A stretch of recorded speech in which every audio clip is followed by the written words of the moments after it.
Ultimately ওনাকে ছুটায় নিয়ে আসা যায় যদি চায়। হ্যাঁ, তো আমি একটা বেশ ভালো অ্যামাউন্টের কথাই বলেছিলাম যে 1 করোড়ের কথা বলেছিলাম।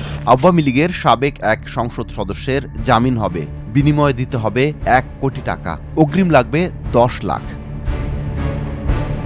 গ্রেপ্তারকৃত সাবেক এমপি ফজলে করিম চৌধুরীর পরিবারের কাছে এই মোটা অঙ্কের অর্থ দাবি করেছেন সাইমুম রেজা তালুকদার। তিনি আন্তর্জাতিক অপরাধ ট্রাইব্যুনাল আইসিটির একজন প্রসিকিউটর। জামিনের বিষয়ে সেই পরিবারের সদস্যদের সঙ্গে সাইমুম রেজা যোগাযোগ করেছেন মোট ২৬ বার, মধ্যস্থতাকারীদের মাধ্যমে, আর নিজে ঘুষ চেয়েছেন অন্তত ১৪ বার। হোয়াটসঅ্যাপে সেসব কথোপকথনের একাধিক অডিও রেকর্ডিং সংগ্রহ করেছে প্রথম আলো ও নেত্র নিউজ। ২০২৪ সালের জুলাই মাস, বৈষম্য বিরোধী আন্দোলনের সময় ১৬ জুলাই চট্টগ্রাম শহরে ৩ জন নিহত হন। তখন চট্টগ্রাম ৬ আসনের সংসদ সদস্য ফজলে করিম চৌধুরী। ওই ঘটনায় মানবতা বিরোধী অপরাধের মামলায় ফজলে করিম চৌধুরী গ্রেপ্তার হন। ২০২৫ সালের ১৬ ফেব্রুয়ারি তাকে প্রথমবার আন্তর্জাতিক অপরাধ ট্রাইব্যুনালে হাজির করা হয়। সেই স্পর্শকাতর মামলার দেখভাল করছিলেন সাইমুম রেজা তালুকদার। অভিযোগ উঠেছে গত ২৪ ফেব্রুয়ারি মামলার তদন্ত চলাকালেই ফজলে করিমের পরিবারের কাছে ১ কোটি টাকা ঘুষ চান সাইমুম রেজা। বিনিময়ে প্রতিশ্রুতি দেন জামিন নিশ্চিত করা, এমনকি গোপনীয় তদন্ত প্রতিবেদনের কপি সরবরাহ করার। লাস্ট টাইম আমি বলছিলাম যে মানে যদি কাজ হয়, যদি আলটিমেটলি ওনাকে ছুটায় নিয়ে আসা যায়, তো আমি একটা বেশ ভালো অ্যামাউন্টের কথাই বলেছিলাম যে 1 করোড়ের কথা বলেছিলাম। ২০২৫ সালের ১১ ডিসেম্বর ফজলে করিম চৌধুরীর জরুরি চিকিৎসা চেয়ে ট্রাইব্যুনালে লিখিত আবেদন করে তার পরিবার। পরিবারের দাবি, সেদিন সাইমুম রেজা ফোন করে আবেদনটি মঞ্জুর করার জন্য অর্থ দাবি করেন। যদি আলটিমেটলি একটা ব্যবস্থা করা যায় তাহলে সব মিলে মানে আমারটা যেহেতু ওনার ব্যাপারে আমার একটা এক্সপেকটেশন থাকবে যে এমনকি মামলার তদন্ত নিয়ে প্রসিকিউশনের ভেতরের সভাগুলোতে যেসব আলোচনা চলছিল সেগুলো নিয়েও পরিবারটির সঙ্গে আলোচনা করেন সাইমুম রেজা। তো যেহেতু পুলিশে কিছু পাচ্ছে না, এখন বড় বড় কয়েকজনকে দিয়ে ওরা এটা করতে চায়, তো অবশ্যই আর কি ফাঁসাইতে চাই ফজলে করিম সাহেবকে। কিন্তু আমি তার স্ট্র্যাটেজি বুঝলাম। সে বছরের ১৮ ডিসেম্বর পরিবারের সদস্যরা ট্রাইব্যুনালের তৎকালীন প্রধান প্রসিকিউটর তাজুল ইসলামকে কথোপকথনের রেকর্ডটি শোনান। এই ঘটনার ১০ দিন পর ফজলে করিম চৌধুরীর পরিবারকে ফোন করেন এই প্রসিকিউটর।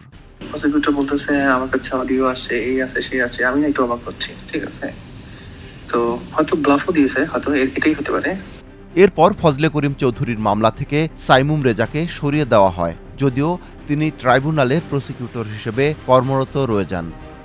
এ বিষয়ে সাবেক চিফ প্রসিকিউটর প্রথম আলোকে বলেন, সাক্ষ্য প্রমাণে প্রমাণিত না হওয়া পর্যন্ত শুধু অভিযোগের ভিত্তিতে কোনো প্রসিকিউটরের বিরুদ্ধে ব্যবস্থা নিতে পারতেন না। এছাড়া তিনি নিয়োগকারী বা অব্যাহতি দেওয়ার কর্তৃপক্ষও ছিলেন না।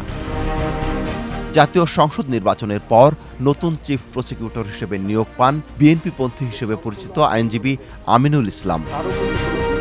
এরপর ২০২৬ সালের ২৫ ফেব্রুয়ারি ফজলে করিম চৌধুরীর পরিবারকে আবার কল করেন সাইমুম রেজা তালুকদার। নতুন করে আর কিছু বলা নেই, বলবেন যে আমি আবার এই মামলাতে ইন করবো।